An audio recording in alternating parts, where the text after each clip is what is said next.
lumabas si Alice Go na walang record sa immigration. Lumabas din ito si Sheila Go na walang record sa immigration. Baka magkasabay silang lumabas, Madam Chair. Baka pwede natin tanungin ito kung magkama ba silang lumabas. At paano sila lumabas? Dahil wala kang record, di ba? Sheila Go, wala kang record paglabas. So, pwede namin malaman kung paano ka lumabas dito sa bansa? Yes. Pakisagot. Ms. Sheila, go. Opo. Tatanungin ko yung mga ahensya, yung teorya nila, paano kayo lahat ni Alice Go nakalabas. Pero tinatanong na rin kayo ngayon, baka pwede niyong simulang sagutin kung paano kayo nakalabas sa Pilipinas. Madam Chair, baka pwede tanggalin yung face mask niya.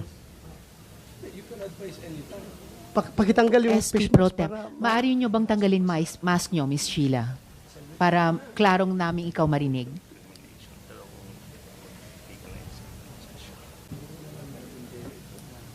Briefly lang muna po kasi pagkatapos ng unang sagot nyo, tatanungin muna namin yung mga ahensya. So, yung pinaka-sagot ninyo, paano ba kayo nakalabas sa Pilipinas? pwede mo pakitanggal sila. Mababait naman kami lahat dito. Huwag ka mag-alala. Sige, paano ka lumabas? Sakay po kami ng boat. Ha? Ano po? Sasakay kami ng boat sa dagat. Boat? Sumakay kayo ng boat sa Saan? dagat. Saan kayo galing? Saan kayo Hindi ko alam yung lugar. Pero dito lang sa Metro Opo. Manila, Luzon?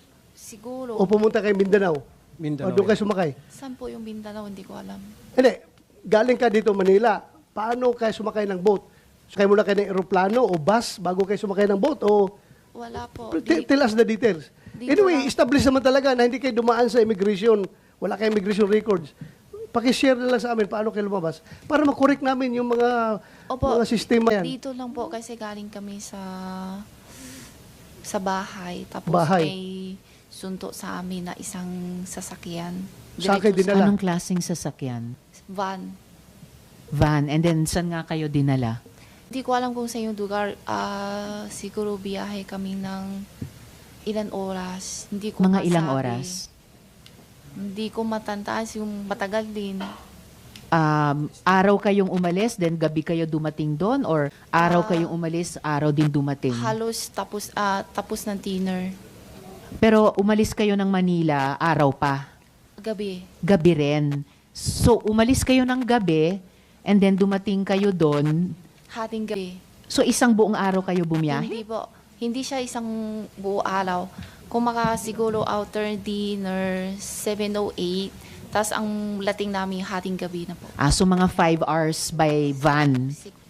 Tapos ang Hindi ko sure kung tama pa kasi hindi ko maano sa oras po. Madam Chair, Tapos, just one more follow-up and then before SP Pro Temp. Anong klaseng boat yung sabi niyong boat na sinakyan niyo? Yung maliit na puti.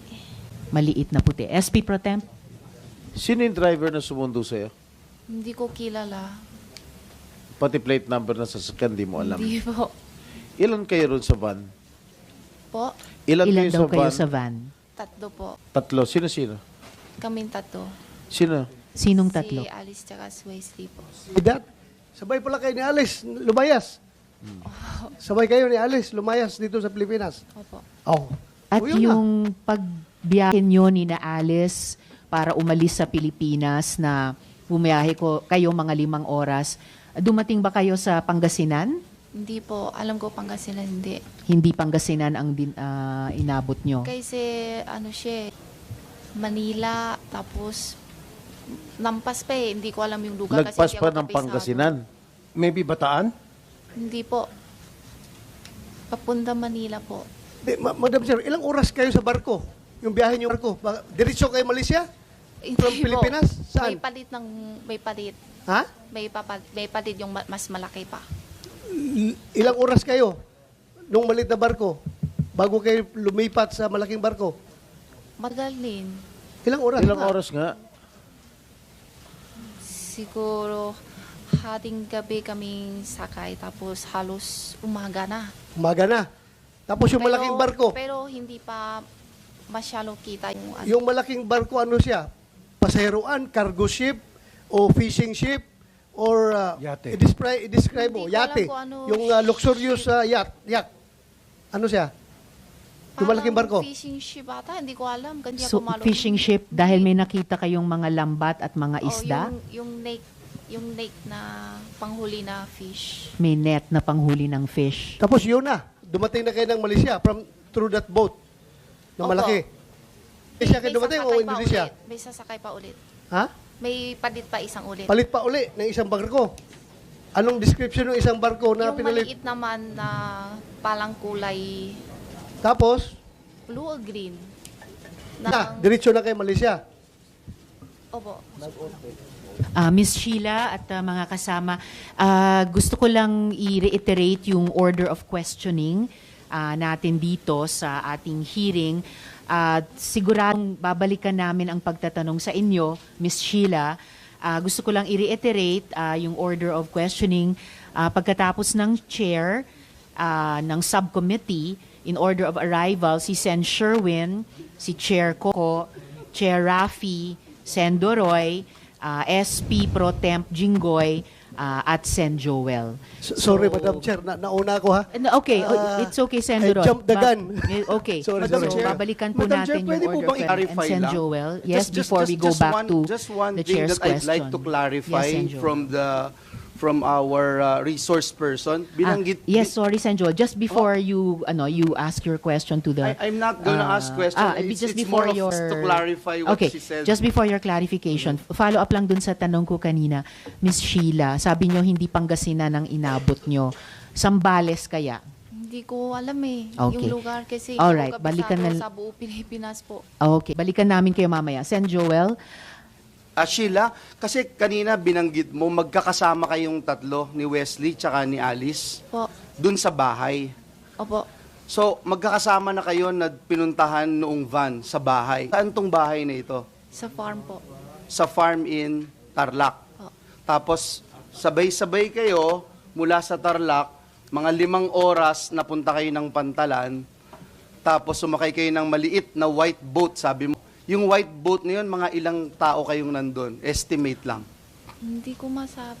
Sa Ilan kayo? laki? Oo. Hindi, Tatlo ilan ang kasi- kasya dun sa boat na yun? Maliit lang eh, sabi mo. Oh, maliit lang po. Kaya nga, ilang tao Siguro lang? kasya 10? 10 o mga ganyan siguro.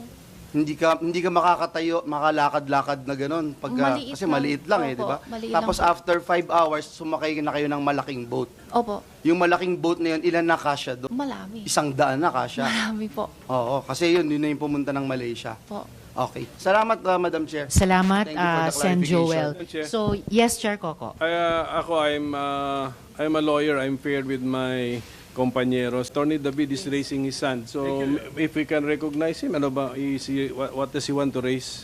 Yes, Chair. I was about to recognize Attorney David na nagsasalita dito dahil isa rin silang resource person. Correct. Briefly, please, and then Salamat po. babalikan po ng Chair Thank you, yung Your order Honor. of questioning. Your Attorney Honors, David. please, considering that the resource person is already subjected for inquest before the National Bureau of Investigation, DOJ, in this interest of fairness, Your Honor, because she is waiving her right against self-incrimination, I was discussing this with her earlier, but in fairness, may we at least request for an executive session as to the manner on how she left the country? Point at saka yung request. Yes, And Your may I remind all of us na kapag may abogado tayo dito na counsel or counsel din ng ibang resource person, actually hindi namin sila pinasasalita. But, of course, you are allowed to speak dahil kayo rin po ay resource Thank you, person Your Honor. sa Apparently, hearing Your na ito. Honor, she So, might the be- chair will return to this. She might not know excuse me, that- Attorney Yes, David. sure. The chair will return to your request for Ms. Sheila at the proper Last time. word, Your Honor. Apparently, Yes. she might not know that she might be incriminating herself. For the, in fairness, Your Honor, at least Your Honor, executive session, Your Honor. Madam Very Chair. well taken, Attorney David, and the chair will act on it at the proper time pag binilakan namin si Ms. Sheila para sa mga tanong. Madam Chair. The chair, very last intervention at this point po, Yes, Sendroy, last kasi na. pagkatapos ni Yeah. Sendroy, babalikan ko po yung order of questioning at uulitin ko yung tanong sa ating mga ahensya, ano ang teorya nyo ngayon, kung paano nakaalis sina Miss Alice at yung party niya sa Pilipinas. Sendroy, Yeah, Madam very Chair, last po. unless the objection of the lawyer of Sheila Go concerns national security maybe I will advise this committee to go on with the executive session.